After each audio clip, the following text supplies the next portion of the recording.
الحمد لله نحمده ونصلي على رسوله الكريم اما بعد فاعوذ بالله من الشيطان الرجيم بسم الله الرحمن الرحيم ان للمتقين عند ربهم جنات النعيم افنجعل المسلمين كالمجرمين ما لكم كيف تحكمون ام لكم كتاب فيه تدرسون ان لكم فيه لما تخيرون ام لکم ایمان علینا بالغۃ الی یوم القیامۃ ان لکم لما تحکمون سلہم ایہم بذلک زعیم۔ سورہ قلم کے دوسرا رکوع شروع ہو گیا ہے۔ بہت ہی کم اسپیڈ سے ہم آگے بڑھ رہے ہیں، لیکن حیرانگی ہو رہی ہے کہ دوسرا رکوع شروع ہو گیا ہے۔ تو اللہ نے چاہا تو انشاءاللہ یہ سورت بھی ختم ہو جائے گی۔ پچھلے رکوع میں باغ والوں کا واقعہ بیان ہوا تھا کہ انہوں نے یہ نہیں کہا کہ اگر اللہ نے چاہا تو ہم اس کا پھل کاٹیں گے۔ ایک جرم تو انہوں نے یہ کیا تھا کہ اللہ کا نام نہیں لا، انشاءاللہ نہیں کہا۔ اس پر میں نے بتایا تھا کہ ان کو انشاءاللہ نہ کہنے کی اتنی بڑی سزا کیوں ملی۔ بھائی آواز تھوڑی سی بڑھاؤ یار۔ ان کو انشاءاللہ نہ کہنے کی اتنی بڑی سزا کیوں ملی؟ وجہ کیا ہے کہ ان کے انشاءاللہ میں اور ہمارے انشاءاللہ میں فرق۔ دوسرا انہوں نے یہ کیا تھا، چلیں کچھ بہتر ہو گئی ہے، ابھی میں نے تھوڑا قریب کیا نا، ایکو بند کر دیں ایکو۔ دوسرا مسئلہ یہ کہ انہوں نے یہ کہا، آپس میں چہمے گوئیاں کر رہے ہیں، آپس میں سرگوشیاں کر رہے ہیں کہ جب باغ کا پھل کٹے گا تو خیال کرنا کوئی غریب قریب میں نہ پھٹکے، غریبوں کو آنے نہیں دینا۔ یہ انسان کی طبیعت میں نا ایک لالچ ہوتی، بھائی اتنا اللہ نے دیا ہے کچھ غریبوں کو بھی نکال دو۔ جو سخی آدمی ہوتا ہے وہ کہتا ہے کہ اللہ نے اتنا دیا ہے تو غریبوں کا حق بھی اس میں نکالوں گا۔ ہم تو دیکھتے ہیں پہلے سے لوگ پہلی تنخواہ جب آتی ہے نا تو پہلے سے نیت کر لیتے ہیں، یار پہلی تنخواہ آ رہی ہے، اتنے پرسنٹ تو اللہ کی راہ میں دینا ہی دینا ہے۔ تو یہ خاندانی ہونے کی علامت ہوتی ہے۔ غیر خاندانی ہونے کی علامت کیا ہے؟ کہ پہلی تنخواہ آ رہی ہے کوئی مانگنے نہ آ جائے، ہے بھائی، کوئی لوگوں کو پتہ نہ چل جائے۔ وہ میں بتا چکا ہوں، لوگوں سے چھپانا بھی اس زمانے میں کسی حد تک ضروری ہے، کیونکہ وہ پھر جو مستحق نہیں بھی ہوتے ہیں نا وہ بھی آ جاتے ہیں۔ میرا تو ایک تجربہ ہے کہ کسی غریب کو پیسے دے دو نا، زیادہ دے دو تو وہ پھر کمبل ہو جاتا ہے۔ وہ ابھی 2-4 دن پہلے کی بات ہے، ایک ماسی آئی بیچاری ایک بچے کے ساتھ، غریب ماسی، اس کے بچے پہ مجھے بڑا ترس آ رہا تھا۔ ماسی نے کہا کہ بہت دکھڑے سنائے اپنے، مجھے بڑا ترس آیا اس کے اوپر۔ میں نے 500 مانگ رہی تھی، میں نے 5000 روپے دے دیے، بہت خوش ہو گئی۔ اسے میں نے کہا اب دوبارہ نہیں آنا، کیونکہ مجھے تجربہ ہے نا کہ ایک دفعہ تعاون کرو نا تو اب پھر وہ ان کو لت پڑتی ہے۔ پھر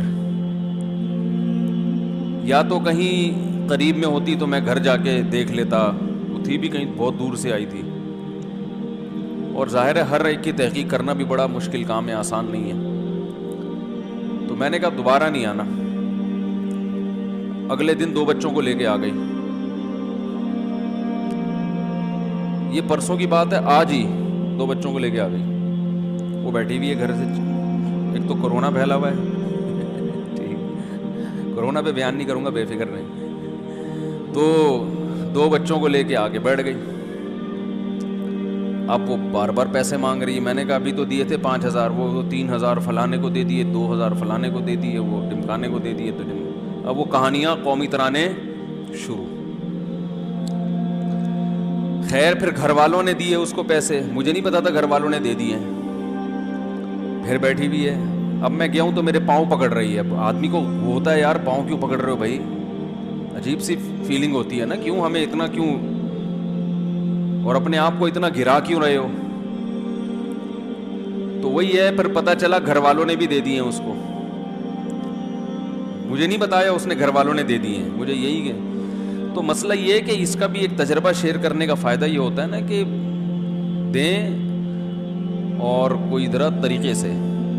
اب یہی ہے کہ کسی کے ذمے لگا دیں گے، تحقیق کر لے، اگر واقعی مستحق ہے تو ہر مہینے کا کچھ باندھ دیں گے، نہیں مستحق ہے تو پتلی گلی سے نکلو۔ لیکن میں ایک تجربہ بتا رہا ہوں کہ ہر ایک کو اپنی، یعنی ہر ایک کے ساتھ تعاون کرنے سے پہلے سوچا کریں یہ تعاون افورڈ کر سکتے ہیں کہ نہیں کر سکتے، ٹھیک ہے نا؟ تو اس کی وجہ کنجوسی نہیں ہے، کنجوسی نہیں ہونی چاہیے، بلکہ یہ کہ مستحقین جو ہے نا ان تک پہنچے۔ بعض لوگ اپنا گیٹ اپ ایسا بنا لیتے ہیں، بچے بھی پتہ نہیں اپنے ہیں کہ کہیں سے اڑوس پڑوس سے کمیشن پہ ادھار لے لیے کہ ان بچوں کو دکھا کے جتنا چندہ ملے گا 20% آپ کا، 80% ہمارا۔ اس طرح ہو سکتا ہے، یہ بھی ممکن ہے کہ ایسا نہ ہو، واقعی مستحق ہو۔ بہرحال ہم اپنے ٹاپک کی طرف آتے ہیں۔ تو اللہ تعالیٰ نے اس باغ والوں کو دو جرم تھے ان کے اندر، ایک اللہ پہ نظر نہیں کی، دوسری کنجوسی، کہ اللہ یدخلنہ اليوم علیکم مسکین، آج کوئی غریب ہمارے قریب نہیں پٹکنا چاہیے۔ نظر رکھو، ایک بندے کو کھڑا کر دیا ہوگا، دیکھنا کوئی غریب نظر آ رہا ہے نا، اس کو دائیں بائیں کر دینا۔ تو یہ طبیعت کا بخل ہے، اللہ کو یہ پسند نہیں ہے۔ اللہ کو کھلانے والے پسند ہیں، کھلاؤ۔ کبھی کبھار نا کچھ بڑا اماؤنٹ صدقہ کر دیا کرو۔ کئی بار بیان کر چکا ہوں، نصیحت کی بات 100 دفعہ بھی ہو جائے تو میرا خیال ہے بری نہیں ہے۔ یہ چیز مارکیٹ میں شارٹ چل رہی ہے آج کل، کنجوسی ہمارے معاشرے میں پھیل رہی ہے۔ یمحق اللہ الربا ویربی الصدقات، کیا عجیب آیت ہے۔ دیکھو سود کسے کہتے ہیں؟ جتنا پیسہ ہوگا اس سے مزید پیسہ بنتا ہے نا انسان کے پاس۔ 1 لاکھ اگر آپ کے پاس ہے تو آپ سود پہ قرضہ دے کے 1,02,000 بنا لو گے اس کو۔ 2 لاکھ ہیں تو 2 سے 2,04,000، ایسے ہی اس کو ضرب دیتے چلے جائیں۔ تو اس سے کیا لگتا ہے کہ پیسہ پیسے کو کھینچ رہا ہے، ایسا ہی ہے نا؟ زکوٰۃ کیا ہے؟ بالکل سود کی الٹ ہے، 100 روپے میں 2.5 روپے، ایسا ہی ہے نا؟ یعنی جو سود کے ریٹ آج کل کیا چل رہے ہیں بینکوں میں، 2% یا 2.5% نا، یہی چل رہا ہے نا ریٹ۔ کیا ہو گیا بھائی؟ 7% ہے۔ اچھا سود کا ریٹ زیادہ، تو سود زیادہ کما رہا ہے انسان، یعنی 1 لاکھ پہ 7,000، 1 لاکھ پہ 7,000 ریٹ ہے، تو 7% آپ 1 لاکھ پہ کما رہے ہو، یعنی 100 روپے پہ 7 روپے۔ زکوٰۃ بھی جتنے زیادہ اماؤنٹ ہوگا زکوٰۃ اتنی زیادہ نکلے گی۔ 100 روپے پہ 2.5 روپے، 200 پہ 5 روپے، 1 لاکھ پہ 2,500، 2 لاکھ پہ 5,000۔ تو اس سے مالدار کہے گا کہ یار سود بڑھتا ہے اور زکوٰۃ پیسے کو گھٹاتی ہے، جتنا پیسہ ہوگا زکوٰۃ اتنی زیادہ زکوٰۃ ہے۔ زکوٰۃ بھی ایک صدقے کی ایک قسم ہے نا۔ تو دیکھنے میں لگتا ہے کہ صدقے سے پیسہ کم ہوتا ہے، سود سے بڑھتا ہے۔ اللہ نے قرآن میں اس کی بالکل نفی کر دی۔ یمحق اللہ الربا، فرمایا اللہ سود کو مٹاتا ہے۔ اب مٹانے کا لفظ اللہ نے جو استعمال کیا، اس میں کیا حکمت ہے؟ اس پہ کھوپڑی استعمال کریں گے تو انشاءاللہ سمجھ میں آئے گی یہ بات بھی۔ یمحق اللہ الربا، سود کو اللہ کیا کرتا ہے؟ جیسے ربڑ سے ہم کوئی چیز لکھتے ہیں تو یوں کر کے مٹاتے ہیں نا، تو ایسے اللہ سود کو کیا کرتا ہے؟ مٹاتا ہے۔ شاید اس میں یہ حکمت ہو کہ سود بظاہر تو بڑھتا ہوا نظر آتا ہے، مگر اللہ باقاعدہ ارادہ کر کے ایسے اسباب پیدا کرتے ہیں کہ بڑے ہوئے پروفٹ کو گھٹا دیتے ہیں۔ جیسے ہم کوئی چیز لکھتے ہیں نا، ایک چیز لکھیں ہی نہیں، لکھ کے مٹانا تھوڑا مشکل کام ہے نا، تکلف کرنا پڑتا ہے، تو اللہ بھی باقاعدہ ارادہ کر کے ایسے کچھ حالات پیدا کر دیتے ہیں کہ وہ بڑی ہوئی رقم کی برکت ختم۔ کیسے حالات؟ کہ بھئی مسائل اتنی ارننگ نہیں ہوئی جتنے خرچے اللہ نے بڑھا دیے. خرچے بڑھانے کے لیے ضروری ہے, کسی کو بیمار کر دیا ہے بھائی, اسکول ایسے اسکولوں میں داخلہ ہو گیا, فیسیں ڈبل ہو گئی مگر ایجوکیشن نہیں حاصل ہو رہی, کوئی چوری کر کے بھاگ گیا, کچھ بھی, تو گویا اللہ ربڑ لے کے نا مٹاتے رہتے ہیں اس کو کہ تو کماتا رہے, میں یہاں کیا کرتا رہوں گا, اس کو ریموو کرتا رہوں گا, تو کرتا رہے. یعنی یہ نہیں ہے کہ تو کمائے, مٹتی وہ چیز ہے جو پہلے لکھی جاتی ہے, خالی صفوں کو تو نہیں مٹایا جاتا نا بھائی. تو اس میں اللہ بتا رہے ہیں سود کا پروفٹ حاصل ہوگا پھر مٹے گا, ہونے کو نہ دیکھو. اگر اللہ یہ کہتے نا اللہ سود سے نفع ہونے ہی نہیں دیتا, تو پھر اشکال ہوتا کہ اللہ سود سے نفع تو حاصل ہوتا ہے, اسی سے تو لوگ دھوکے میں آتے ہیں.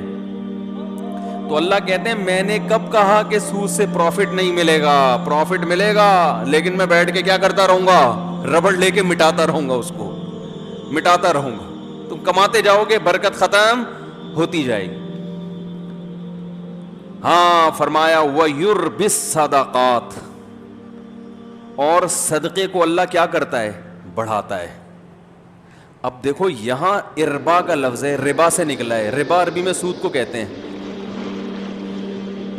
ربا عربی میں کسے کہتے ہیں, سود کو. یعنی جو زکوٰۃ ہے نا اس پہ اللہ سودی پروفٹ دیتا ہے. سود میں اصول یہ ہوتا ہے کہ جتنی لیٹ پیمنٹ ہوگی سود اتنا ہی بڑھتا چلا جائے گا. تو اللہ نے یہ نہیں کہا کہ میں صدقے کو بڑھاتا ہوں, بلکہ ایسے بڑھاتا ہوں جیسے سود بڑھتا ہے.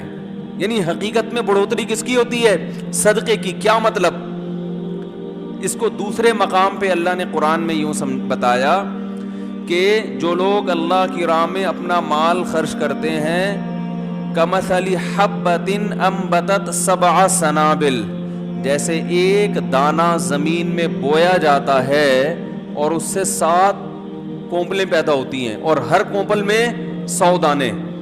جیسے ایک دانہ ایسے ملٹی پلائی ہوتا چلا جاتا ہے نا, اس طرح سے صدقہ کیا ہوتا چلا جاتا ہے, ملٹی پلائی.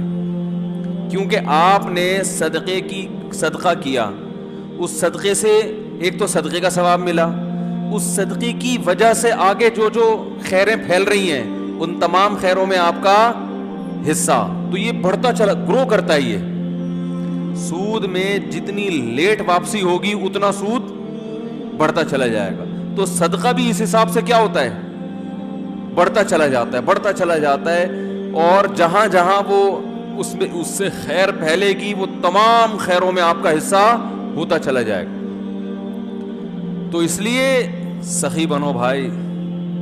یہ جو ہر وقت گنتے رہنا نا بیٹھ کے اتنے پیسے ہو گئے, اتنے یہ ہو گئے, اتنے ہو گئے, آج کل یہی چل رہا ہے مارکیٹ. تھوڑا سا دل بڑا رکھو, کبھی کبھار بڑا اماؤنٹ بھی صدقہ کر دیا کرو. یہ اٹھایا, یہ گڈی, یہ لو, سمجھ رہے ہو. دوبارہ اس کر کے دکھاؤں, بتانے سے یہ چیزیں سمجھ میں نہیں آتی, کر کے دکھاؤں.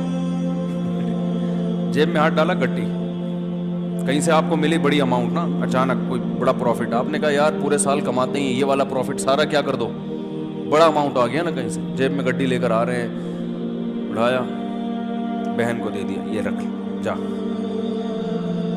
سمجھ میں نہیں آ رہی میرا خیال ہے, اور پھر بھول جاؤ اس کو.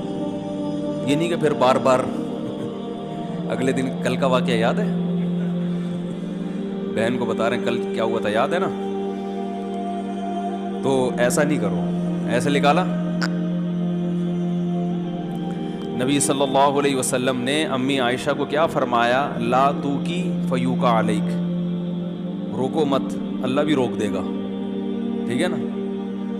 تو حساب کتاب بھی کرنا چاہیے, گھر کا خرچہ حساب سے چلانا چاہیے.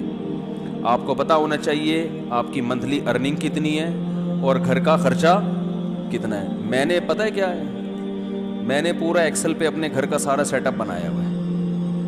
ارننگ ایک خانے میں لکھ رہا ہوتا ہوں, جو ایکسپینس ہیں وہ جتنے بھی ہیں وہ سارے, 1 گھر 2 گھر 3 گھر اور اپنا ذاتی ایک خالی ہے ابھی. سمجھ رہے ہو, ایک کیا ہے, خالی ہے. پتہ نہیں کوئی لفٹ ہی نہیں کرا رہا. خیر, تو پورا میں حساب رکھتا ہوں. یہ میری ارننگ ہے, ٹھیک ہے نا, یہ میرے پہلے گھر کا خرچہ, ہر چیز اس میں ڈل رہی ہے. اس کا طریقہ آپ کو بتا دیتا ہوں. یہ چونکہ ہمارے مذہب اور دین کا حصہ ہے یہ چیزیں, اس لیے یہ بتانا ضروری ہے تاکہ آپ کو پتہ چلے کہ آپ کے بنیادی خرچے ہیں کتنے, پھر آپ اس حساب سے صدقہ بھی کر سکتے ہو. کیونکہ حدیث میں یہ بھی آتا ہے کہ اتنا نہ کرو کہ کل دوسرے سے مانگنا پڑ جائے. آج گڈی نکال کے دے دی, ٹھیک ہے نا, اگلے دن گھر میں آٹے کے پیسے نہیں ہیں, پھر وہ گڈی اس سے مانگ رہے ہیں, یار اس میں سے آدھی مجھے دے دو بھائی. صحیح ہے. لکھنے کا فائدہ کیا ہوتا ہے خوب سمجھیں.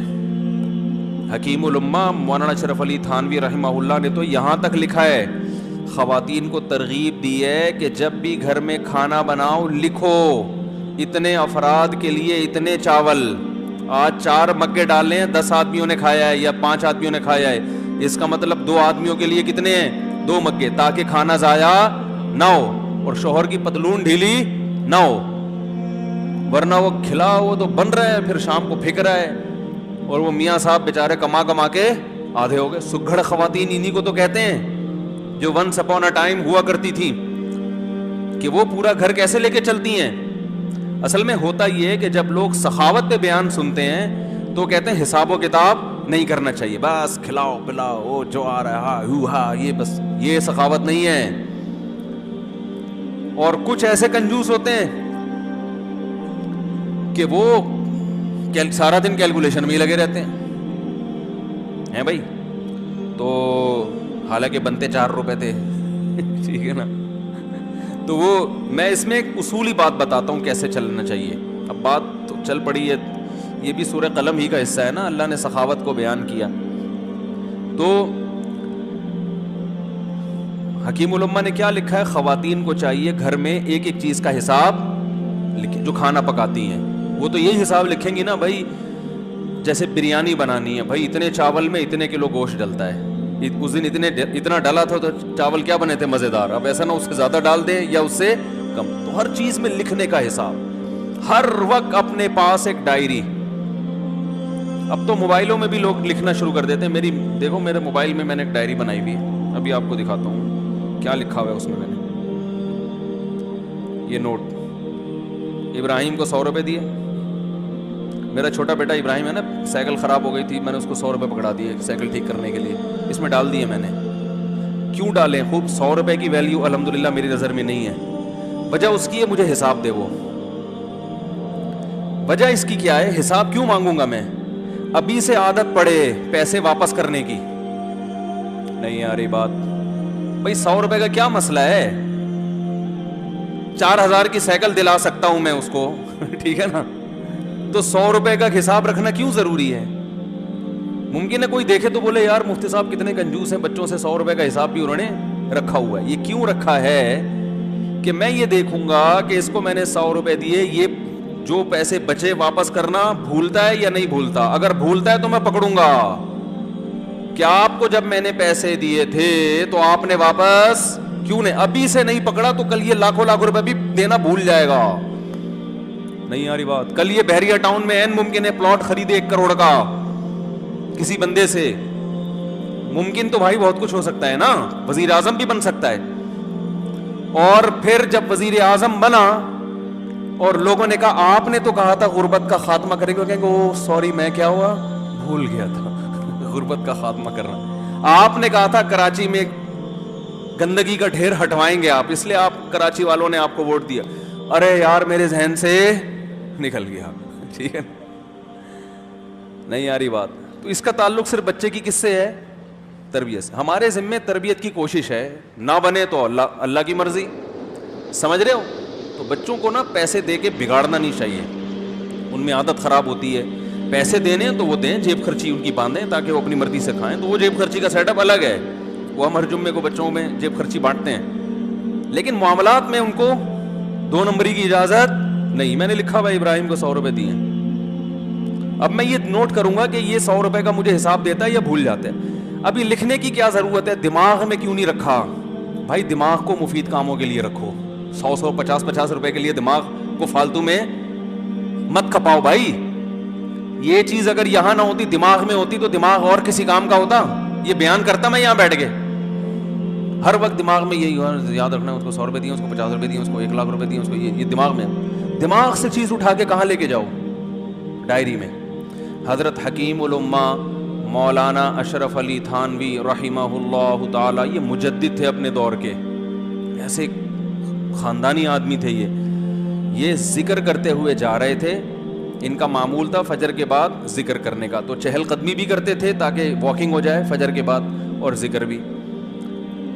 تو ایک دم رکے, جیب سے ڈائری نکالی, قلم سے, قلم ان کے یہاں رہتا تھا ہر وقت کان پہ, فوراً کچھ لکھا اور ڈائری جیب میں. کسی نے پوچھا حضرت آپ ذکر کر رہے تھے, یہ ابھی بعد میں لکھ لیتے یہ؟ انہوں نے کہا نہیں, میرا دماغ اللہ کی طرف ہے. ذہن میں ایک خیال آیا, اگر میں ڈائری پہ نقل نہ کرتا نا تو وہ خیال مجھے محفوظ رکھنے کے لیے بار بار دماغ کہاں جاتا؟ اسی خیال کی طرف, تو وہ مجھے ذکر سے بھی غافل کرتا. وہ چیز دماغ سے کہاں آ گئی؟ ڈائری میں, اب جیب میں. اب دوبارہ ذکر توجہ کے ساتھ. اب یہ ڈائری کی ٹینشن ہو گئی ہے, اب یہ اپنی ٹینشن. کیا ہو گیا بھائی؟ ایسی خاندانی چیزیں ہیں یار, یہ تو زندگی میں کامیابی کے اصول ہیں اللہ کے بندو. ہمارے پاس کسی کے پاس بھی کوئی ڈائری نہیں ہوتی. لاکھوں کروڑوں کے بزنس دماغ میں چل رہے ہوتے ہیں. وسیم کباڑیے سے 1 لاکھ روپے لینا ہے, سلیم گولے گنڈے والے کو 20 لاکھ روپے دینے ہیں, ٹھیک ہے نا. سب دماغ کچومبڑ بنا ہوا ہے, دماغ کا کچرا کنڈی بنا ہوا ہے. دماغ کچرا کنڈی بنا ہوا ہے کہ نہیں بنا ہوا؟ اتنی فکریں, اب کیا کیا کھوپڑا, کھوپڑا ہی ہے کیا ہے, اس کو یہ کرنا ہے, اسے یہ کرو, پھر بھول گیا, جو بات ہو بھول گیا, ہر چیز بھول رہا ہے. تو مجھے کہتے ہیں بیان کے دوران بھول جاتے ہیں کیا ٹاپک چل رہا تھا. تو آپ جو چیزیں بھول رہے ہیں نا وہ زیادہ خطرناک ہے. آگے کیا لکھا ہوا ہے؟ پھل, وہ اس کی قیمت لکھی ہوئی ہے. اب یہ نہیں کہ پوری ڈیٹیل کے ساتھ ایک ایک چیز, ایسا نہیں, اشارے. یہ اشارے اس لیے کہ رات کو 24 گھنٹے میں ایک ٹائم جو ہے نا, یہ سب چیزیں ایکسل میں چلی جائیں گی. کہاں چلی جائیں گی؟ سب جو یاداشتیں ہیں, جب سے 100 روپے تو نہیں جائیں گے, یہ تو ایک یاداشت ہے نا کہ اس نے حساب دیا کہ یہ ادھر ہی رہے گا. باقی جتنے خرچے آج ہوئے وہ سارے کہاں چلے جائیں گے؟ وہ آفس کا جو سافٹ ویئر آتا ہے نا خرچوں کا, 1 گھر 2 3 4 جو بھی ہیں, اللہ توفیق دے, تو وہ سب اس میں ڈال دیے. اس سے کیا ہوتا ہے بھائی؟ بدگمانی سے انسان بچتا ہے. علماء کہتے ہیں کہ بدگمانی کا موقع فراہم, بولو بھائی, مت کرو. کیسے؟ ہم جب حضرت کے پاس گئے نا, حضرت مفتی رشید احمد صاحب کے پاس, تو حضرت فرمایا کرتے تھے رات کو جو پیسے ہیں نا آپ کے, وہ لاکر میں رکھیں. کسی طالب علم کو بٹوا نکال کے اپنے سرہانے پہ رکھنے کی اجازت نہیں ہے. کیوں؟ اگر چوری ہو گیا یا گم گیا, شبہ ہوگا ساتھ والے پر, شیطان کو موقع مل جائے گا اپنے ساتھی کے خلاف بدگمان کرنے کا. حالانکہ عین ممکن ہے ساتھ والے نے چوری نہ کیا ہو, باہر سے کوئی چور آ جاؤ, کوئی بندہ آیا ہو, لے کے چلا گیا ہو, لیکن یہ وضاحتیں کون کرتا پھرے گا بعد میں؟ فوراً دماغ میں کیا آئے گا؟ اس نے کیا ہے. یہ بھی ممکن ہے اس نے کیا بھی ہو. تو فرمایا کرتے تھے کہ بدگمانی کے مواقع سے بچنا ضروری. تو لکھنے کا فائدہ یہ ہوتا ہے کہ ایک تو بدگمانی سے انسان بچتا ہے. سمجھ رہے ہو؟ آپ کی بیگم نے کوئی سوٹ خریدا 5000 روپے کا, ہمارا تو, میرا اپنا حساب ایسا ہے, میں دماغ میں کچھ رکھتا ہی نہیں ہوں. مجھے تو پتہ ہی نہیں ہوتا کہ ابھی خریدا تھا تو کل خریدا تھا کہ نہیں خریدا تھا. ساری چیزیں کہاں جا رہی ہیں؟ لیپ ٹاپ. تو اب اگر کبھی اختلاف ہوگا تو کل لیا تھا, پرسوں لیا تھا, تو لیپ ٹاپ سے پوچھ کے بتاتا ہوں میں, ٹھیک ہے نا. کس سے پوچھ کے بتاتا ہوں؟ لیپ ٹاپ بتائے گا کہ پچھلی عید پہ کتنا خرچہ ہوا تھا, اس عید پہ. ایک چیز تمیز سے لے آئے نا ہر چیز, بھائی عید پہ اتنے. اب میری لوگ کہتے ہیں نا اتنے گھر کیسے چلا رہے ہو, جیسے کمپنی چلتی ہے نا, ہم ایسے چلا رہے ہیں. کمپنی کا ایک نظام ہوتا ہے نا, سسٹم ہوتا ہے. مجھے عید پہ شاپنگ میرے لیے سب سے آسان ہے, آپ لوگ کے لیے ایک گھر کے لیے مشکل ہوگی, کیونکہ مجھے پتا ہے پچھلی دفعہ عید پہ کتنے خرچ ہوئے تھے. وہ حساب نکالو, اس دفعہ تھوڑا گڑ زیادہ ملا کے پیسے بانٹ دو, ختم, چلو ہماری وجہ سے, ٹھیک ہے نا. وہ رمضان سے یعنی شعبان میں ہی سارا حساب کلیئر, پیسے دے دیتا ہوں میں, بھائی اب جس نے جو خریدنا ہے خرید لے. ہر ایک کے فی بندہ اتنے پیسے ہیں, عید کے گریوی جو ملے گی نا عید پہ وہ فی کس اتنی ہے. تو پھل کے حساب سے ہر چیز ایسے تمیز سے چل رہی ہے. تو اب ہوتا کیا ہے, لکھنے کا فائدہ کیا ہوگا, ادھر آپ نے اپنی ارننگ لکھی, ادھر ڈیلی بیسس پہ آپ نے اپنے خرچے ڈال دیے.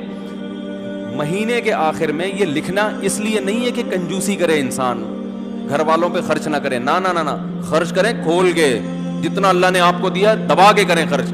بعض دفعہ لکھا جاتا ہے کنجوسی کی بیس پہ, بیگم ایک آم تم نے آج کھایا تھا, لیپ ٹاپ میں لکھا ہوا ہے کل دوبارہ آم کھانے کی آپ کو اجازت نہیں ہے. یہ نہیں, یہ مقصد نہیں ہے.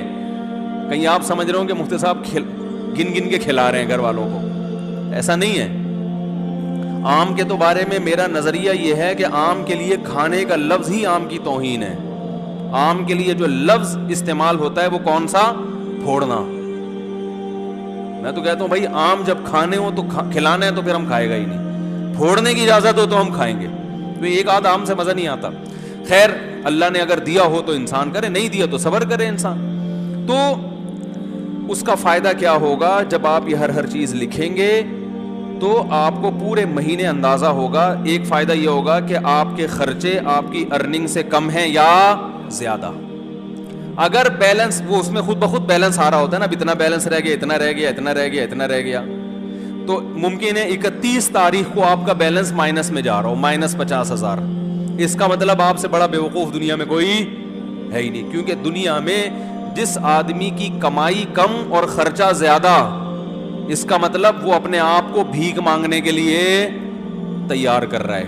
باتیں چوتھی شادی کی کر رہا ہے, صحیح ہے نا, لیکن حالات ایسے ہیں کہ بقیہ بھی یا تو بھاگ جائیں گی یا یہ کشکول لے کے بھیک مانگے گا. یہی مطلب ہے کہ نہیں ہے؟ تو پہلا فائدہ آپ کو یہ ہوگا کہ قرآن نے جو ہمیں حکم دیا ہے کہ اعتدال سے خرچ کرو, وَلَا تَبْسُطْهَا كُلَّ الْبَسْطِ, نہ اتنی کنجوسی کرو اور نہ اتنی سخاوت کرو کہ کل لوگوں سے بھیک مانگنی پڑے. تو یہ جو میانہ روی قرآن کا حکم ہے, اس حکم پر عمل کرنا اس وقت تک ممکن ہی نہیں ہے جب تک آپ کو یہ نہ پتا ہو کہ میری ارننگ زیادہ ہے یا میرے خرچے زیادہ ہیں. اگر آپ نے دیکھا کہ آپ کے خرچے زیادہ ہو رہے ہیں تو پھر اس میں کیا کرو, بے ڈھنگے طریقے سے خرچے کم نہیں کرو. پھر آپ نے یہ دیکھنا ہے کہ ان میں کون سے خرچے ایسے ہیں جن میں کمی صحت کے لیے نقصان. ترجیحات کیا ہے؟ سب سے پہلے صحت ہے نا. ارے کیا ہو گیا, اب آپ نے کیا کیا, فروٹ کا خرچہ کم کرنا شروع کر دیا. نا نا نا نا نا بھائی, بچوں کے کھلونے نکال دو یہاں سے. خرچوں میں کھلونے آ رہے ہیں نا, سائیکل کیا کر دو بھئی, 4,000 کی سائیکل نہیں بنتی, آئندہ یہ نہیں ہوگا, ٹھیک ہے نا, نکالو اس کو, ٹھیک ہے. بہت سارے خرچے.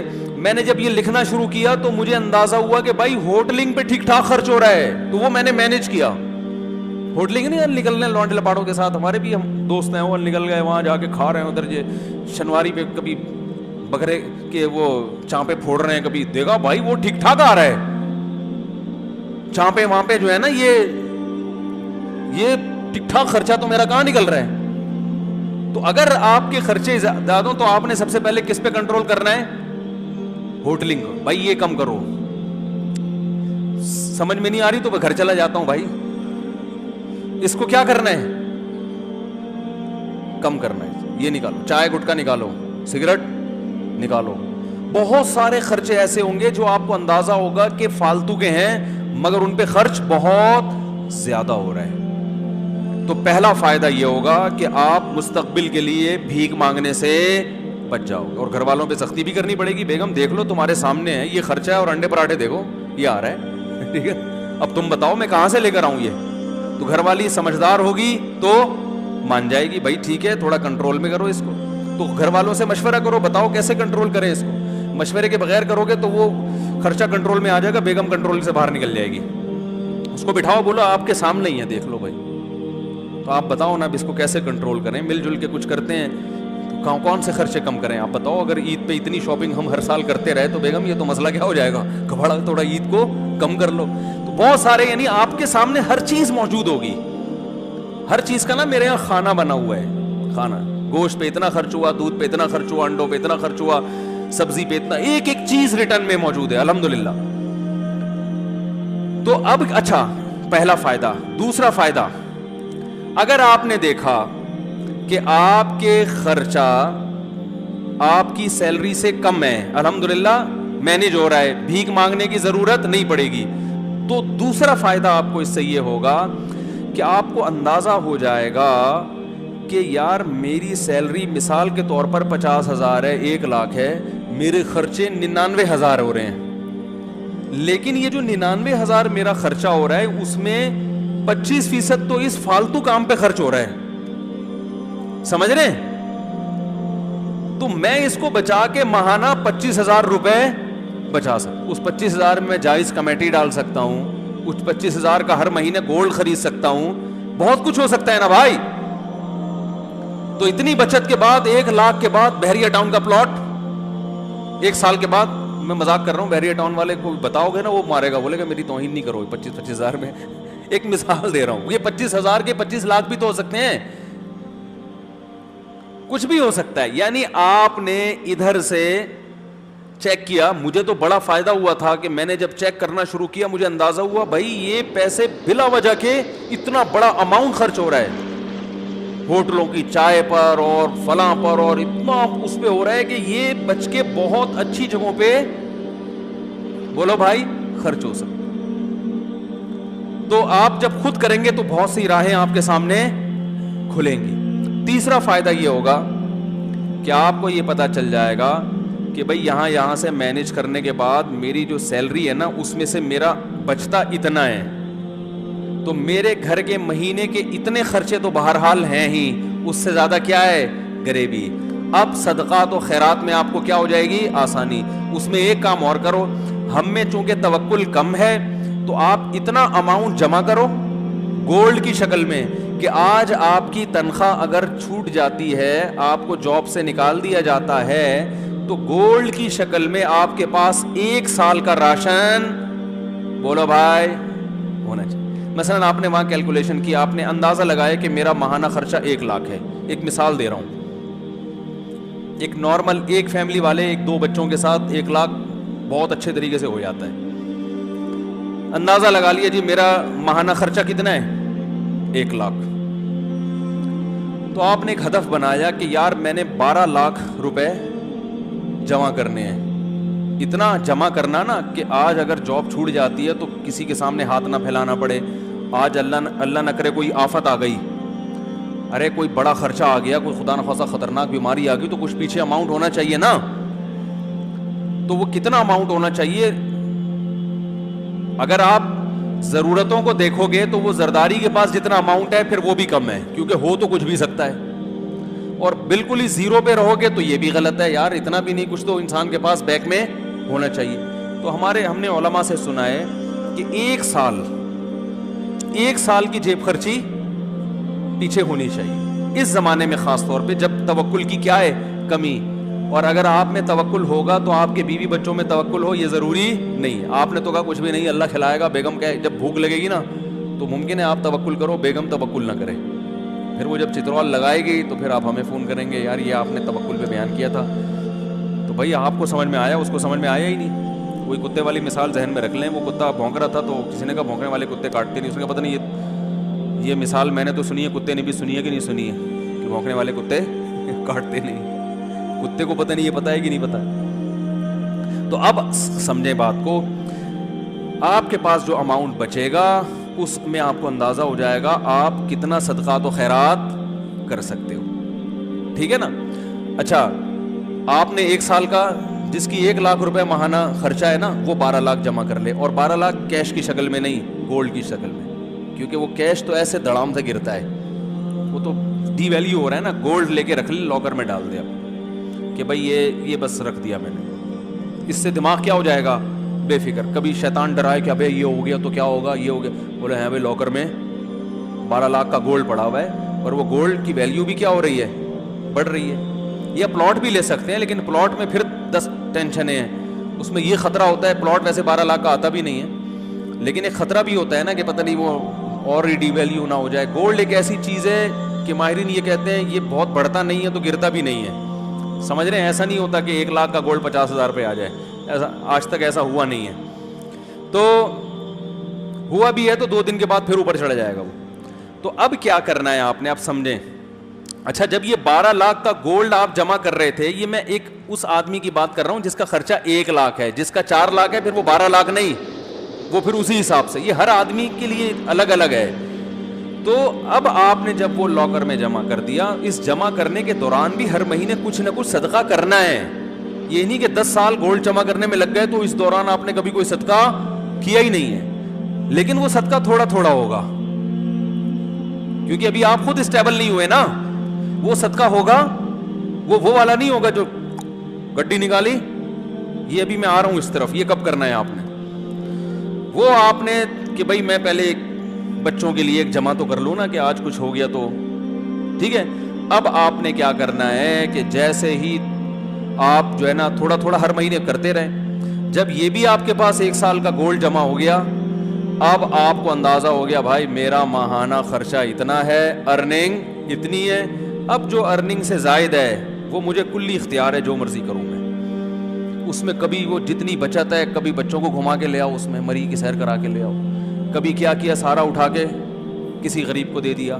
اس دوران لاٹری بھی نکلتی ہے نا لوگوں کی, بھائی کاروبار میں اچانک بہت پروفٹ ہو گیا, تو کئی دفعہ بہت پروفٹ ہوا ہے, اس دفعہ کا سارا پروفٹ صدقہ. یہ ہے جو اسٹیج میں بیان کر رہا ہوں نا بھائی, قدر کر لو ان باتوں کی. بہت مشکل سے بہت زندگی گزرتی ہے, پھر آدمی یہ باتیں سیکھتا ہے. پھر جیسے آپ کے پروفٹ میں چھکے لگے تو صدقے میں بھی ایسے چھکے لگنے چاہیے. سمجھ رہے ہو, پروفٹ میں چھکے لگتے ہیں نا تاجروں کے, یا کبھی بونس مل گیا. بونس تو ایک تو سالانہ بونس متعین ہوتا ہے, کبھی کبھار باس ویسے ہی خوش ہو کے گریوی میں دے دیتا ہے, یہ لے بھائی لے جا. پھر ایسی گریویوں میں کبھی خود کھا لیا, کبھی ساری گریوی اٹھا کے کس کو دے دی, غریبوں میں بانٹ دی, ہدیہ دے دیا کسی کو, کسی غریب کو دے دیا, بہن کو دے دیا, بھائی کو دے دیا. ہمارے ہاں صدقے کے ساتھ جو ظلم ہو رہا ہے نا, دنیا میں کسی کے ساتھ اتنا ظلم کسی چیز کے ساتھ نہیں. ہر چیز میں چھکے لگاتے ہیں ہم. جتنا پروفٹ تھا بیٹے کے ولیمے پہ اڑا دیا, کرتے ہیں نا لوگ. جتنی کمائی تھی آدھی کمائی بیٹی کے جہیز پہ اڑا دی, ہوتا ہے کہ نہیں ہوتا. جتنی کمائی تھی ساری ایک مزاربہ پہ لگا دی, جو اسکینڈل چلا تھا. اس قسم کے چھکے تو ہم مار رہے ہیں بہت. ایسا چھکا سامنے نہیں آتا کہ جتنی ارننگ ہوئی اٹھا کے ساری کس کو دے دی, غریب کو دے دی. یہ بہت کم ہوتا ہے. صحابہ میں یہ ہوتا تھا. ابو طلحہ انصاری رضی اللہ تعالی عنہ نبی صلی اللہ علیہ وسلم کے پاس آئے, عرض کیا یا رسول اللہ, مجھے اللہ نے قرآن میں جو آیت بیان فرمائی ہے کہ تم نیکی کی حقیقت کو اس وقت تک نہیں پہنچ سکتے جب تک محبوب چیز اللہ کی راہ میں صدقہ نہ کرو. یا رسول اللہ, مجھے سب سے محبوب میرا باغ ہے, پورا باغ صدقہ. تو یہ کیا ہے, چھکے ہیں. ٹھیک ہے نا, کرکٹ کے میدانوں میں چھکا لگانے سے سوائے تالیوں کے کچھ بھی حاصل نہیں ہوتا. اصل جو چوکے اور چھکے جس پر قیامت میں آپ کو اللہ کی طرف سے ٹرافی ملے گی نا, وہ یہ والے چھکے ہیں. ایک آخری بال پہ چھکا لگایا تھا نا جاوید میاں داد نے, ہم بھی چھوٹے تھے اس وقت, بہت 2-2 فٹ اچھل رہے تھے ہم بیٹ پہ نا. آخری بال پہ چھکا مارا تھا تو اس وقت تو عقل نہیں تھی, اتنا خوش ہو رہے تھے جیسے پتہ نہیں کیا ہو گیا. شارجہ کب تھا, اس پہ جاوید میاں داد نے آخری بال پہ کیا لگا دیا تھا, مزہ بہت آیا تھا, وہ کلا بازیاں کھا رہے تھے. ٹھیک ہے, وہ بھی ایک چھکا تھا, قوم خوش ہوتی ہے جیت کے. لیکن بھائی آخرت میں اس چھکے کی اللہ کی نظر میں کوئی ویلیو نہیں ہے. چھکا کسے کہتے ہیں, اچانک ایک دم بہت بڑا کام ہو گیا نا. تو یہ جو چھکے ہیں نا, اچانک اٹھا کے اتنی بڑی رقم, ایسے چھکے صحابہ نے بہت لگائے ہیں, اور آج بھی لوگ اللہ والے لگاتے ہیں. اس قسم کے چھکے لگایا. ایک دم اٹھو کسی دن صبح بولو بیگم میرا میٹر شارٹ ہو گیا. میٹر شارٹ ہونے میں کیا ہوتا ہے, جو لوگوں کو قرضے دیے ہوئے نا وہ واپس لینا شروع کر دیتا ہے. میٹر بھی اس طرح کا شارٹ. ایسا میٹر شارٹ نہیں ہو رہا کہ آج میرا میٹر شارٹ ہے, بس دائیں ہاتھ سے دوں گا بائیں کو بھی پتا نہیں چلے گا, اور اتنا اٹھا. عرب کرتے ہیں آج بھی ایسے. ہمارے جو رشتے دار سعودیہ میں رہے ہیں وہ کہتے ہیں ہم نے عربوں کو دیکھا ہے, ایسے نوٹوں کی گڈی جیب میں ہوگی ریالوں کی, وہ ہیں بھی ریال بھی ہیں, ریال تو ویسے ہی مہنگا ہوتا ہے. تو کیا کوئی فقیر آیا, وہ تو کچھ زیادہ ہی مبالغہ کرتے ہیں, یہ تحقیق بھی نہیں کرتے کہ یہ یہ جو ہے مستحق بھی ہے یا نہیں ہے. ایسے گڈی اٹھائی, ایسے پکڑا دی اس کو, گن ہی نہیں رہے جیب میں کتنے. ایسے بہت اربوں کے آج بھی واقعات ہیں, بہت سخاوت ہے. تو آپ ان لوگوں کو بھول جائیں گے اربوں کی سخاوت. اگر پتہ نہیں یہ جو کہتے ہیں نا لوگ, وہ مائکروسافٹ کا وہ کون ہے, اس نے اتنے بل گیٹس, اس نے یہ اسپتال بنا دیا, یہ جتنا پیسہ اربوں کے پاس ہے اس حساب سے جو ان میں سخاوت ہے اس کا آج بھی کوئی مقابلہ نہیں کر سکتا. اور ان کے سارے سخی ہائی لائٹ نہیں ہوتے, چھپا کے بہت کرتے ہیں. وہ جتنا دکھا کے کرتے ہیں اس سے زیادہ چھپا کے کرتے ہیں. جو عرب کے اصل کلچر میں رہا ہے نا, جو اصل عربوں میں, وہ عربوں کی تعریف کرتا ہے. جو اصل عربوں میں, ایک تو یہ جو نظر آتے ہیں نا, یہ بہت سے ان میں اصل ہیں بھی نہیں. یتیم ہونا, کوئی یتیم ہو جائے اس کو کھلا کھلا کے بگاڑ دیتے ہیں. یتیم ہو جائے نا کوئی اس کلچر میں, تو ہر آدمی چاہتا ہے میں اس پہ اتنا خرچ کرتے ہیں, شو روم سے نئی نئی گاڑیاں خرید کے اس کو دے دیتے ہیں, وہ بگڑ جاتا ہے. ایسی سخاوت ہے. ہمارے یہاں یتیم بیچارہ کیسے دھکے کھاتا ہے. ہمارے ہاں سب سے بڑا سخی وہ ہے, گاڑی جا رہی ہے وائپر پہ کسی نے صاف کر دیا تو 5 روپے اس کو پکڑا دیا, یہ سمجھا جاتا ہے. باقی الحمدللہ ہمارے یہاں بھی بڑے بڑے سخی موجود ہیں, اور غیروں سے بہرحال پھر بھی ہم بہت اچھے ہیں. ابھی یہ کرونا وائرس میں جب یہ راشن کی تقسیم کا عمل آیا نا, تو ہمیں اندازہ ہوا کہ بھائی لوگوں میں اللہ نے بڑا جذبہ رکھا ہے بھائی, ہماری قوم میں بھی, اور بہت خرچ کرنے کا جذبہ. خیر, اب میں جلدی سے اپنی بات کو آگے لے کے چلتا ہوں. تو یہ سمجھ میں آ گیا کہ اپنے ہر خرچہ کیا کرنا ہے, ڈائری لے کے لکھنا ہے اور شام کو اس کو لیپ ٹاپ میں ڈال دینا ہے. اس سے 3 فائدے ہوں گے. بچت کتنی ہے آپ کی, سخاوت کتنی افورڈ کر سکتے ہیں, کتنی افورڈ نہیں کر سکتے, اور ضرورت کتنی ہے آپ کو. اس کے بعد پھر دماغ فریش کہ یار میری ضرورتیں اللہ کیا کر رہا ہے, پوری کر رہا ہے, بس اتنی میری ضرورت ہے. آگے جتنا آ رہا ہے وہ غریبی ہے, تو غریبی تو کبھی کھا لیتا ہے, کبھی کھلا دیتا ہے انسان. اس طرح سے ہنسی خوشی زندگی آپ کی انشاءاللہ گزرے گی. پھر بھی ہنسی خوشی زندگی نہیں گزر رہی تو وہ پھر لیپ ٹاپ کا فالٹ نہیں ہے, وہ آپ کا ادھر کا فالٹ ہے. جب مینٹل فالٹ ہوتا ہے نا, پھر وہ انسان کو وہ حکیم صاحب جو کیڑوں والی دوا نہیں کھلایا کرتے تھے ہر ایک کو, پھر اس دوا کی ضرورت ہے. تو پھر بھی پھندے کے خیالات آ رہے ہیں, لٹکنے کے خیالات آ رہے ہیں, تو اس کا مطلب. اور یاد رکھو, بہت سے ایسے لوگ ہوں گے جن کا 1 لاکھ نہیں ہوگا, 1 کروڑ روپے ہوگا. بہت سے ایسے بھی ہیں جن کا ماہانہ خرچہ 5,000 روپے ہوگا. تو ہر طرح کے لوگ ہیں نا دنیا میں, تو 5,000 والے بھی ہیں, 10,000 والے بھی ہیں. تو ہر آدمی کا حساب ضرور لکھے, اسے پتا ہو کہ میں مائنس میں جا رہا ہوں, پلس میں جا رہا ہوں, مائنس میں جا رہا ہوں, تو اس کو کم کیسے کرنا ہے. تو یہ باغ والوں کا اللہ نے واقعہ بیان کیا. وہ تو پلس میں جا رہے تھے نا, پورا باغ کٹے گا, تو پلس میں جا کے بھی کہہ رہے ہیں غریب قریب میں نہیں آنا چاہیے. اللہ نے کہا ایسی, ان کا سارا باغ الٹ دیا اللہ تعالیٰ نے, سب تباہ و برباد کر دیا. تو آگے اللہ نے فرمایا ان للمتقین عند ربہم جنات النعیم. فرمایا یہ باغ کا واقعہ ہے نا, اللہ فرماتے ہیں جو لوگ تقوی اختیار کرتے ہیں ان کے لیے ان کے رب کے پاس عیش و عشرت کے باغات ہیں.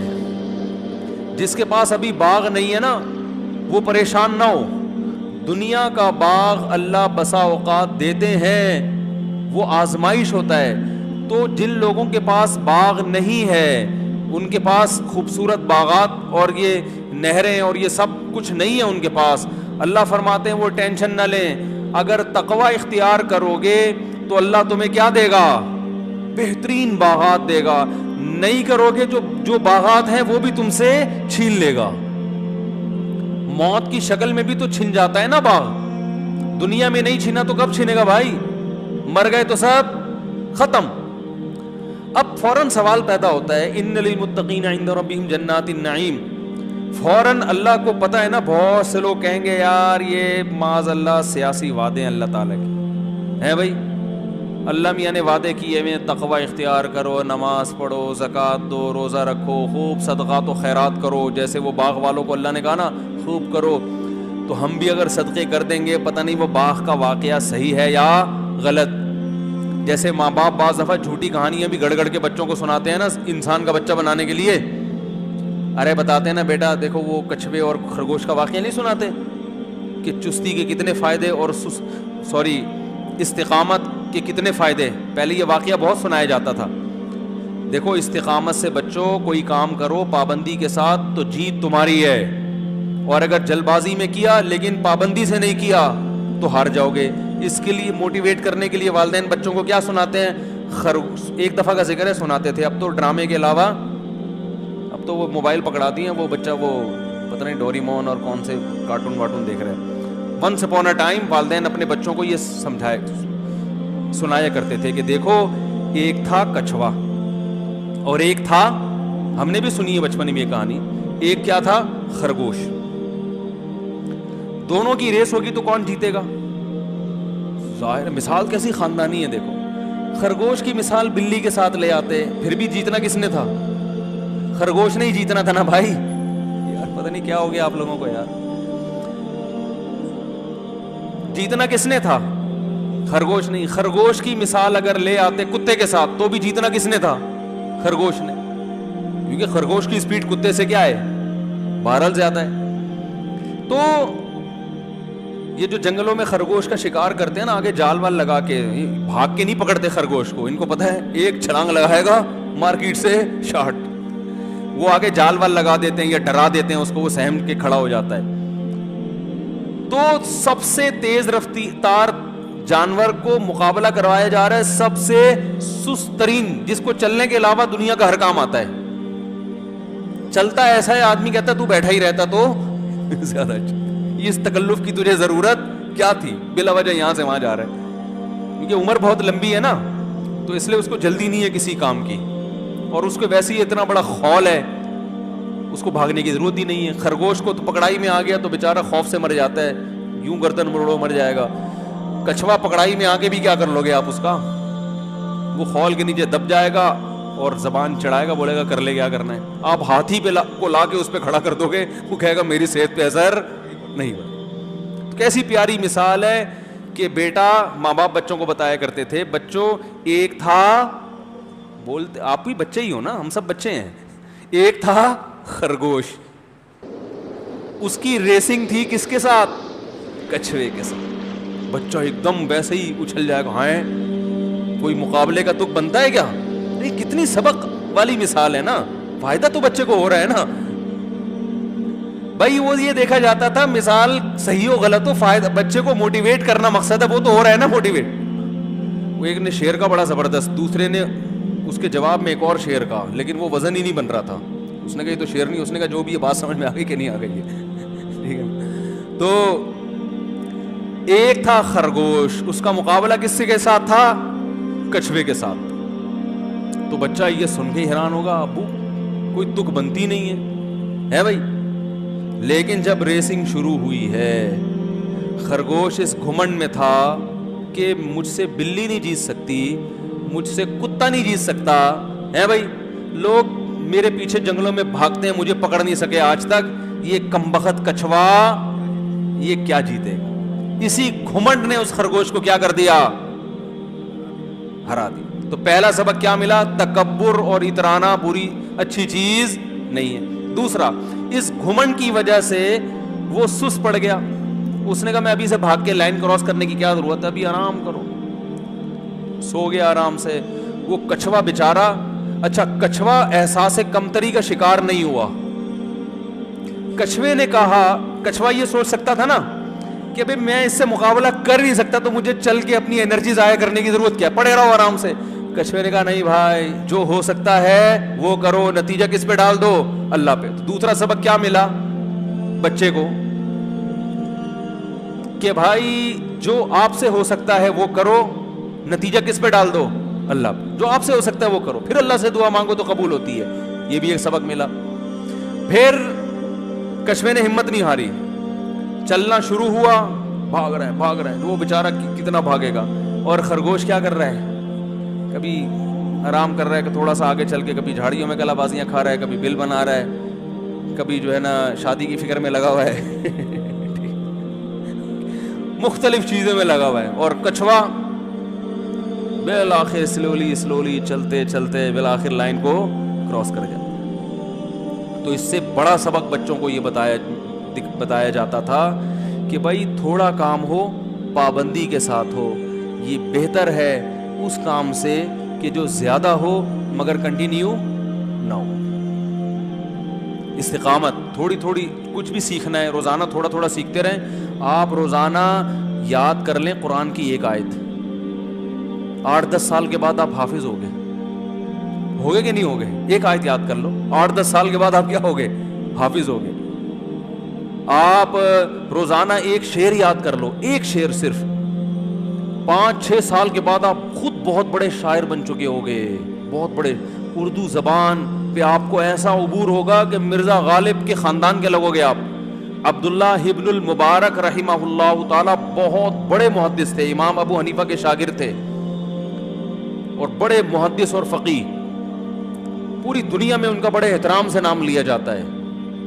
تو یہ بہت بڑے ادیب بھی تھے, عربی بلاغت کے نا بڑے شاعر تھے. انہوں نے جہاد پہ بھی نظمیں, یہ جو ہے نا, یا عابد الحرمین لو ابصرتنا لعلمت انک بالعبادۃ تلعب ریح العبیر لکم ونحن عبیرنا رہج السنابک والغبار الاطیب.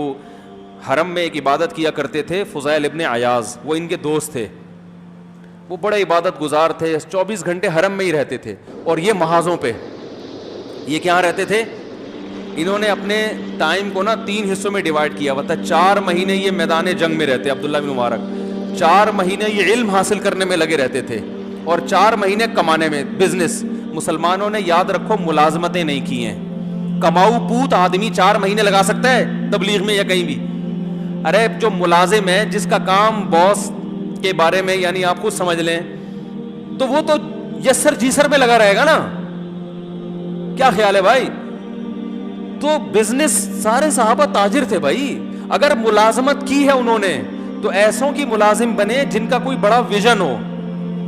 جیسے فوج میں بھرتی ہو گئے تو ان کا تو ویژن بڑا تھا نا, کہ بھائی سرحدوں کی حفاظت. یا کوئی ڈاکٹر اگر ملازم ہے تو وہ پھر وہ بھی ٹھیک ہے, کیونکہ ویژن بڑا ہے لوگوں کی صحت. لیکن یہ جو دفتروں میں صرف ویژن کیا ہے, شیمپو کی بوتلیں پوری دنیا میں تقسیم کرنا, اس شیمپو کمپنی میں آپ کیا کر رہے ہو, یہ کیا ہے بھائی؟ یہ کون سی ملازمت کر رہے ہو؟ تو کرتے رہو, چھوڑو نہیں, ورنہ اس سے بھی جاؤ گے. لیکن ایک مثال دے رہا ہوں, یہ کوئی بلند ذوق نظر نہیں ہے, سمجھ رہے ہو. پیپسی کولا میں مینیجر لگا ہوا ہوں میں. ابے تو پیپسی دنیا میں پھیلا کے کیا قوم کی خدمت ہو رہی ہے؟ یہ صرف کمانے کا ذریعہ ہے. تو آپ مینیجر ہو, آپ بھی کما رہے ہو, قوم کی خدمت نہیں ہے, اس سے کوئی بڑا ویژن نہیں ہے. تو دیکھو, جاب کرو ایسے آدمی کی جس کا بڑا ویژن ہو, ورنہ اپنا کاروبار, پھر اپنی پیپسی بناؤ, زمزم کولا وہ نہ بناؤ, کچھ اور بناؤ. تو کاروبار کرو, بزنس کرو. صحابہ سارے تاجر تھے, تبھی تو اربوں اربوں روپے کے سرمایوں کے مالک تھے. اور انہوں نے جو زمینیں لے کے وقف کی ہیں, حضرت عثمان نے, آج بھی مدینہ منورہ میں حضرت عثمان کے باغات, حضرت عمر کے باغات موجود ہیں. کتنا بڑا صدقہ جاریہ. یہ باغ بزنس سے انسان خرید سکتا ہے, جاب سے نہیں آتے باغات. جاب سے تو بیچارہ اسی پہ خوش ہوتا ہے, 1 لاکھ روپے مل گئے. آج بیگم, آج تو باس نے مجھے 1.5 لاکھ روپے دیے, کیونکہ آج آپ نے مکھن زیادہ لگایا تھا. اگر باس کے سامنے آپ اپنی خودداری کے ساتھ بات کرتے تو وہ 1 لاکھ بھی, کتنا آفیسز میں مکھن گیری چل رہی ہے. ہم نے بھی دنیا کا کچھ ماحول دیکھا ہے. باس کے سامنے یسر یسر باہر نکل کے اسی کو گالیاں دے رہے ہوں گے. تو صحابہ تاجر تھے. عبداللہ ابن مبارک رحمہ اللہ, ہم تو جتنے صحابہ کو تابعین, امام ابو حنیفہ تاجر تھے بھائی, جہاز چلتے تھے ان کے سمندر میں. تبھی تو بے فکر ہو کے پھر دین کا کام کیا ہے, کہ معاش سے کیا ہو گئے, بے فکر. امام ابو حنیفہ کے سب سے قریب ترین شاگرد ہیں امام ابو یوسف, جن کے خلاف انجینئر نے بہت بکواس کی ہے. جتنے بھی ہمارے بڑے بڑے اسلاف ہیں نا, جن کو پوری دنیا مانتی ہے, اس نے سب کو مشکوک کر دیا ہے. تو امام ابو یوسف رحمہ اللہ تھے غریب, لیکن تھے بڑے باصلاحیت. میں تجارت کا فائدہ بتا رہا ہوں, تجارت کا. امام ابو یوسف تھے غریب خاندان کے, اور ان کی والدہ اور ان کے خاندان کے لوگ بےچارے کپڑے دھو دھو کے جو ہے نا کمایا کرتے تھے. تو ان کی والدہ نے انہیں کسی دھوبی کے ساتھ بٹھا دیا, ٹھیک ہے نا, کہ اس کے ساتھ کیا کرو, کپڑے دھویا کرو. یہ تھے بڑے ذہین. تو امام ابو حنیفہ کی مجلس میں جب گئے, علم پڑھا ان سے, اور پھر استاذ اور شاگرد کا مکالمہ ہوا, تو امام ابو حنیفہ کو اندازہ ہو گیا کہ یہ مینٹل اپروچ ان کی بہت اونچی ہے, اور یہ بہت کام کر سکتے ہیں دنیا میں. اب جب امام حنیفہ کے پاس آ کے بیٹھنا شروع کیا تو ان کی ماں کو پریشانی, گھر میں کما کے کھلائے گا کون ہے بھائی, کما کے کھلائے گا کون. تو امام حنیفہ کے پاس آئی, کہنے لگی بھائی میرا بچہ مجھے حوالے کرو, اس کو مولوی بنا رہے ہو, ہم نے کمانا بھی ہے, اس کو میں نے لگایا تھا وہاں, یعقوب نام تھا آپ کا. تو امام ابو حنیفہ نے بتایا اس بچے کو میرے پاس چھوڑ دو, اس کو میں روغن پستہ میں فالودہ کھانے کا ہنر سکھا رہا ہوں. اس زمانے کی بادشاہوں کی ڈش ہوتی تھی پستے کے تیل میں نا، روغن میں فالودہ بادشاہ لوگ کھایا کرتے تھے. کہہ رہا میں ایسا ہنر سکھا رہا ہوں کل یہ روغن پستہ میں، بولو بھائی فالودہ. امام ابو یوسف نے یہ واقعہ پتہ ہے کب سنایا؟ کہ بادشاہ نے ان کو بلایا تھا اور بادشاہ نے کہا آج میں وہ ڈش کھلاؤں گا جو ہماری شاہی ڈش ہے، اور روغن پستہ میں فالودہ بنا کے بادشاہ نے آپ کے سامنے رکھا. سمجھ رہے ہو نا؟ علم کی وجہ سے ترقی ملی تھی ان کو. جب علم ہوتا، کوئی صلاحیت ہوتی ہے تو انسان کی اپروچ اوپر تک بھی پہنچتی ہے نا. بھائی اس زمانے میں تو حکومت کی ضرورت تھی نا، علماء بھی، ڈاکٹر بھی، جیسے آج بھی جتنے بڑے لوگ ہیں حکومت خود ان کو بلاتی ہے. تو اتنا علم تھا کہ لوگ آپ کی اتنا سنتے تھے کہ بادشاہ خود آپ کا محتاج ہو گیا تھا. تو ایک دن بادشاہ نے بلا کے آپ کی دعوت کی. یہ جو لوگ کہتے ہیں نا بادشاہوں کے پاس جانا برا ہے، ایسا نہیں ہے. اگر اچھی نیت سے انسان جائے کہ ان کو راہ راست پر لے کر آئے گا، تو ہمارے بہت سارے اسلاف سے یہ ثابت ہے، بہت سارے. یوسف علیہ السلام نہیں بادشاہ نے جیسے ہی بلایا تھا گئے تھے، اور پھر آپ کو بادشاہت بھی ملی. تو بادشاہ نے کہا ایسی ڈش کھلاؤں گا بڑی خاندانی، ٹھیک ہے نا، جو ہم لوگ کھایا کرتے ہیں. اور روغن پستہ میں اس نے فالودہ بنا کے آپ کے سامنے رکھا. تو ان کو اپنا وہ واقعہ یاد آ گیا کہ میرے استاذ ابو حنیفہ نے کہا تھا میری ماں سے کہ یہ بچے کو ایسا علم سکھا رہا ہوں کہ کل کہ یہ روغن پستہ میں کیا کھائے گا. امام حنیفہ نے بھی دیکھو کیسا اشارہ دیا نا، اشارہ دے دیا.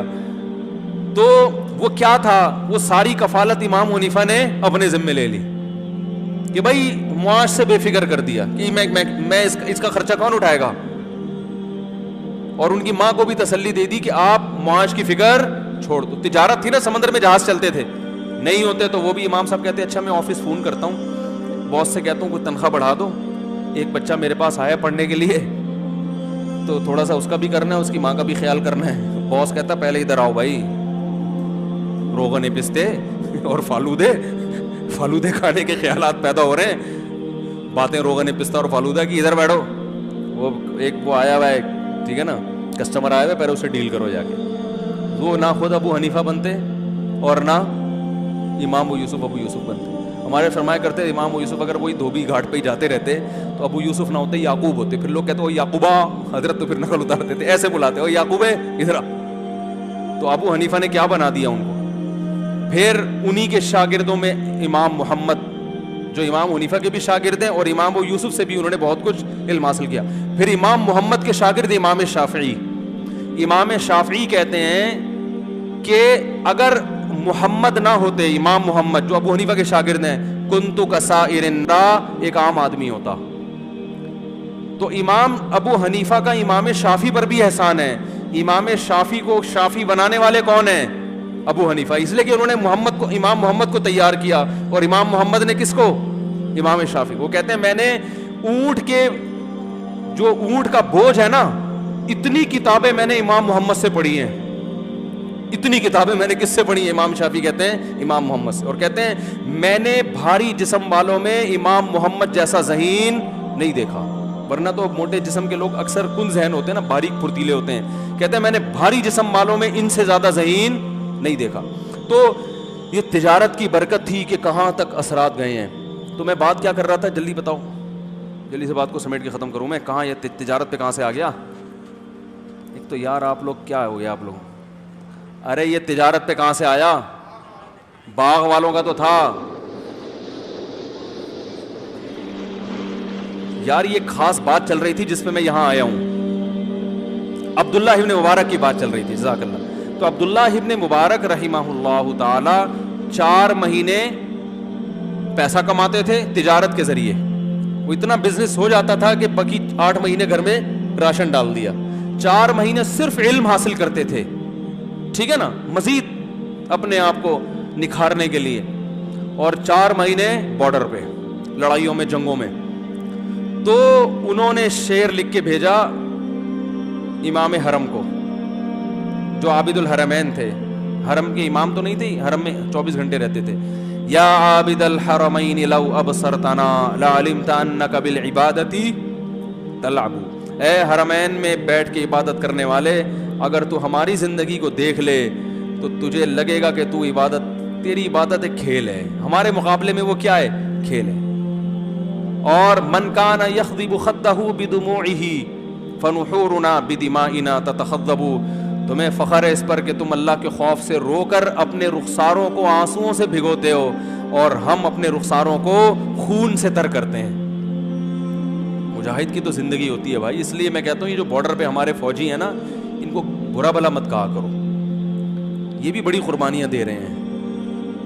ہر چیز آپ کے سامنے آتی نہیں ہے, اور جو ہمارے مجاہدین ہیں, جو بھی اللہ کی راہ میں لڑ رہا ہے کسی بھی عنوان سے, اس کا اللہ کے ہاں اس کا چھوٹا مقام نہیں ہے.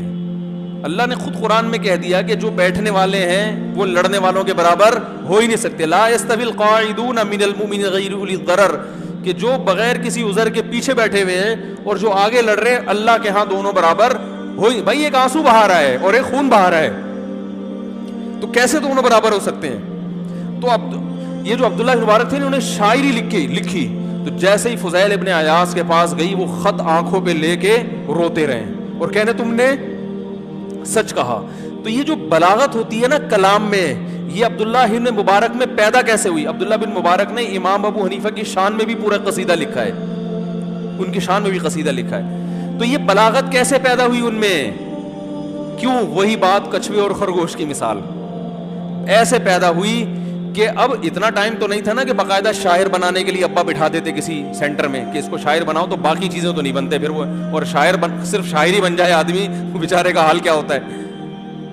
تو ان کو کیا کہا ان کے والد نے کہ بیٹا ایک شعر یاد کرو گے 1 درہم ملے گا. چھوٹے بچوں کو تو پیسوں میں لالچ ہوتی ہے نا, تو وہ کہتے ہیں میں اتنے درہم کی ایک لالچ میں نا بچوں کو جیسے ہوتی ہے, درہم کی لالچ میں روزانہ اشعار یاد کرتے کرتے اتنے اشعار یاد کر لیے کہ خود کیا بن گئے, شاعر بن گئے. تو یہ ہے کنٹینیو, روزانہ یاد کرتے کرتے کرتے کیا بن گئے. تو آپ بھی اردو کا روزانہ شعر یاد کر لیا کرو, تو روزانہ تھوڑا تھوڑا یاد کرتے کرتے کرتے کرتے کرتے آپ کیا بن جاؤ گے, شاعر بن جاؤ. کلام میں قدرت حاصل ہو جائے گی آپ کو, زبان پہ قدرت حاصل ہو جائے گی. سمجھتے ہوگے نہیں سمجھتے, آج بولنا کیا چاہتا ہے منہ سے نکل کچھ اور رہا ہوں. آدمی کہتا ہے بھائی تو جو بولنا چاہ رہا ہے پہلے خود سمجھ رہا ہے کہ کیا بول رہا ہے.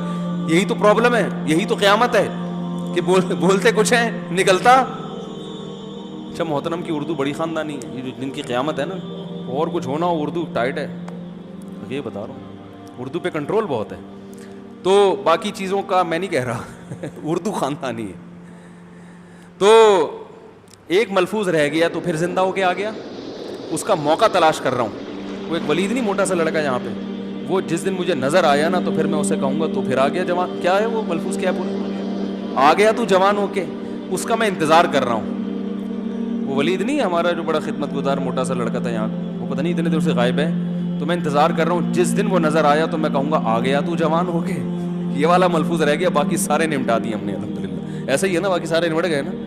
تو خیر کیا بات چل رہی تھی, ہاں تو وہ عبداللہ بن مبارک نے جیسے روزانہ تھوڑا تھوڑا نا, تو کچھوے اور خرگوش کی مثال سے یہ سمجھایا جاتا تھا کہ جو کنٹینیو جو کام ہوتا ہے بے شک تھوڑا ہو اس کا فائدہ زیادہ ہوتا ہے جذبات سے. جذباتی لوگ کبھی بھی کامیاب نہیں ہوتے. تو میں یہ کہہ رہا تھا کہ پہلے والدین اپنی اولادوں کو فرضی قصے بھی سنایا کرتے تھے.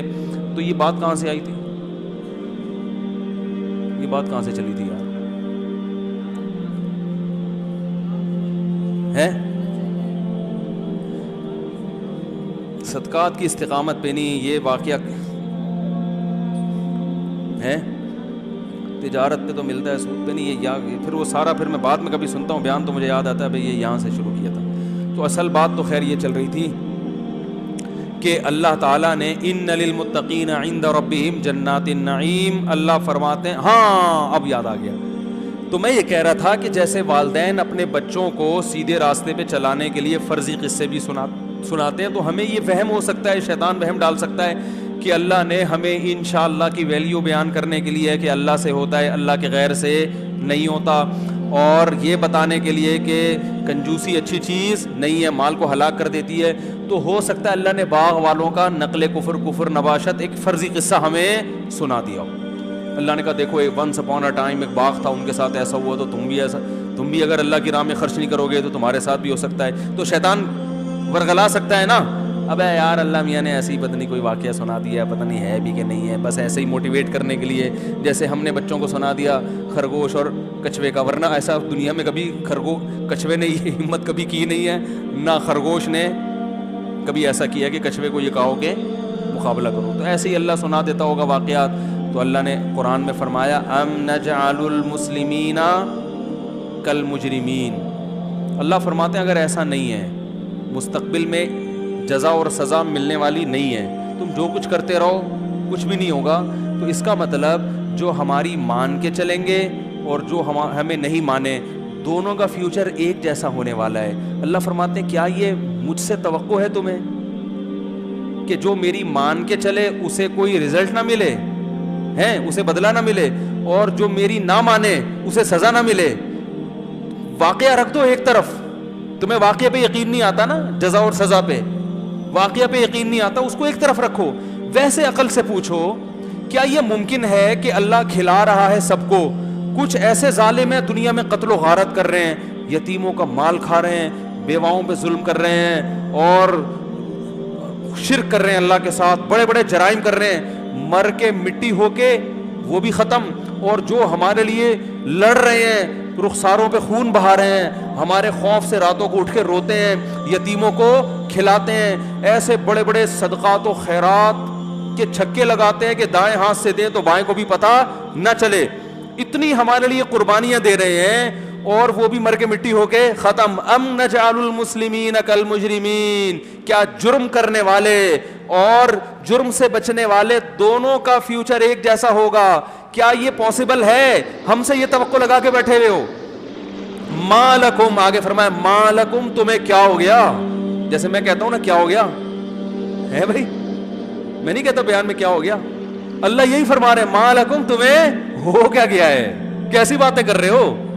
یہ باغ والا قصہ سمجھ میں نہیں آ رہا نہ ہے, کوئی مسئلہ نہیں ہے, تم فرض کر رہے ہو پتہ نہیں اللہ نے فرضی واقعہ سنا دیا. اتنی سینس تو ہونی چاہیے کہ اگر یہ واقعہ غلط ہے اور بالفرض قیامت قائم ہی نہیں ہوگی اور کوئی جزا اور سزا ہے ہی نہیں, اس کا مطلب بھائی پھر تو جو گنڈے بدماش ہیں وہ زیادہ اچھے ہیں, پھر تو وہ کم از کم دنیا میں مزے تو اڑا لیتے ہیں نا. جو زنا کرنے والے وہ زیادہ اچھے ہیں, شادی کرنے والوں پہ تو لطیفے بنتے ہیں, جو ماں باپ کو اولڈ ہوم میں جمع کروانے والے ہیں وہ زیادہ اچھے ہیں, وہ جو بیچارے ٹی بی والے باپ کو, بوڑھے باپ کو 10 سال سے کوما ہے, اس کو ٹی بی ہے, وہ گھر میں رکھ کے پال رہا ہے, وہ تو بیوقوف ہے, پھر وہ تو لائف کو انجوائے ہی نہیں کر رہا. اگر اس کو اس کا بدلہ ہی نہیں مل رہا, باپ کی خدمت کا, ماں کی خدمت کا, بہنوں کے ساتھ حسن سلوک کا, بیوی کے حقوق ادا کرنے کا, بچوں کی تربیت کرنے کا, خود بھی برائی سے بچنے کا, لوگوں کو بھی برائی سے روکنے کا, دنیا میں تو ہر ایک کو بدلہ نہیں ملتا. تو باغ والا ایک واقعہ ہو گیا ہے نا, ورنہ تو ہزاروں لاکھوں باغ ہیں جو صدقہ نہیں کرتے, عشر بھی نہیں نکالتے, مگر ان کے باغوں کو کچھ بھی نہیں ہوتا. تو اصل تو آخرت ہے. اللہ فرماتے ہیں یہ تو ایک واقعہ تھا, ہر ایک کے ساتھ ایسا نہیں ہوتا. بہت سے لوگ کنجوس ہو کے بھی کما لیتے ہیں پیسہ, لیکن آخرت تو ہے نا. اگر آخرت کا بھی انکار کرتے ہو تو اس کا مطلب ام نجعل المسلمین کالمجرمین, اس کا مطلب ہمارا ایسی اندھیر نگری ہے, ہمارے ہاں ایسی اندھیر چال ہے کہ ہم نے تو ایک حکومت بنا دی, اور اس میں جو جرم کرے اس کا بھی کچھ کوئی پوچھنے والا نہیں, اور جو نیکی کرے وہ بھی سب مر کے مٹی ہو کے ختم. اللہ فرماتے ہیں ما لکم, کیا اس انداز ہے بھائی خدا اللہ کا, ما لکم, تمہیں کیا ہو گیا, کیف تحکمون, کیسے فیصلے کر رہے ہو, کیسی باتیں کر رہے ہو, ما لکم, تمہیں کیا ہو گیا ہے. تو بھائی یا تو ہمیں کچھ ہو گیا ہے, نہیں ہوا تو بولو اے اللہ ہم مانتے ہیں کہ جو تیرے فرما بردار ہیں انہیں قبر میں بھی جزا ملتی ہے اور آخرت میں بھی. مر کے مٹی ہو کے باڈی ختم ہوتی ہے, روح ختم نہیں ہوتی. اللہ مانتے ہیں. باقی جو تو دکھانے کی حد تک ختم کر دیتا ہے وہ اس لیے تاکہ غور و فکر کرنے والے تیری آیات پر ایمان لائیں. مشاہدہ کرنے والے وہ تو دنیا میں بھی مشاہدہ کر رہے ہیں نا, دنیا میں مشاہدے سے ہی تو دھوکا ہوا ہے. سود سے نظر آ رہا ہے کہ پیسے مل رہے ہیں, صدقے سے نظر آ رہا ہے کہ پیسے جا رہے ہیں. مشاہدہ تو یہ کہہ رہا ہے, مشاہدہ تو یہ کہہ رہا ہے کہ جو ظالم ہے وہ ترقی کرتا ہے, ایماندار تو پستا ہے. تو یہ تو سارا غیب کا معاملہ ہے. اگر مر کے مٹی ہو کے ختم نہ ہوتے پھر غیب تھوڑی ہوتا, پھر تو نظر آتا. پھر کون کون گناہ چھوڑتا بھائی؟ پھر تو سارے نیک بن جاتے. اگر ہمارے جو کرپٹ قسم کے حکمران ہیں ان کو یہ پتہ چل جائے کہ جتنے پیسے ہم نے کھائے ہیں دنیا میں نہ نکلے تو آخرت میں نکلیں گے, پھر وہ کھاتے پیسے؟ اگر اللہ نے جو قرآن میں کہا ہے کہ فرعون کو صبح اور شام آگ پہ پیش کیا جاتا ہے نا قرآن میں, یعرضون علیہا غدوا وعشیا, صبح بھی آگ میں جلایا جاتا ہے اور شام کو بھی, قرآن کے الفاظ ہیں. لیکن ہم دیکھنے فرعون رکھا ہوا ہے. اگر یہ ہمیں اللہ دکھا دے تو آج جو وقت کے فرعون ہیں وہ فرعون رہیں گے پھر؟ اور اگر فرعون کو پچھلے لوگوں کا دکھا دیا جاتا تو پھر فرعون رہتا؟ وہ تو فوراً توبہ کرتا. اللہ کو یہ والی توبہ قبول ہے ہی نہیں. اللہ کہتے ہیں یہ والی توبہ نہیں چاہیے ہمیں, یہ والی تو فرعون نے مرتے ہوئے کر لی تھی بھائی. ارے جب پہلا غوطہ آیا اور برزخ کی چیزیں فرعون کو نظر آئی ہیں, فوراً کہنے لگا آمنت انہ لا الہ الا الذی آمنت بہ بنو اسرائیل, ایمان لے آیا. اللہ نے کہا اب نہیں. یہ والا غوطہ لگنے کے بعد اور جب فرشتے نظر آ گئے ہیں, یہ والا ایمان نہیں چلے گا, یہ والا نہیں چلے گا. اس سے چند سیکنڈ پہلے لے آتا, چل جاتا, سارے گناہ معاف ہو جاتے. تو بھائی اللہ نے یہ سب چیزیں چھپا دی ہیں, لیکن دلائل قائم کر دیے کہ اللہ سے یہ امید مت رکھو اور اتنا بڑا الزام اللہ پہ مت لگاؤ کہ جو مان کے چلے گا, جو ظلم کرے گا وہ بھی ایسا ہی, اور جو مان کے چلے گا وہ بھی ہے. بتاؤ قتل کرنے والا اور زندگی بچانے والا دونوں برابر ہو سکتے ہیں؟ قرآن کہہ رہے جس نے ایک انسان کی زندگی بچائی جیسے پوری انسانیت کی بچا لی, ایسا ثواب ملے گا. دنیا میں ملتا ہے؟ ارے ہم تو یہ دیکھتے ہیں جو زندگی بچانے والا ہے نا, بعض دفعہ اسی پہ قتل کا کیس بنا کے اسی کو لٹکا دیتے ہیں. دنیا میں سب کچھ ہوتا ہے. تو اس لیے اپنا ایمان کو کیا کرو میرے بھائی, درست. نہیں آتا تو پھر اللہ کا یہ سوال بار بار دہراؤ, مالکم, تمہیں کیا ہو گیا, کیسی باتیں کر رہے ہو, سمجھتے ہو کہ نہیں سمجھتے؟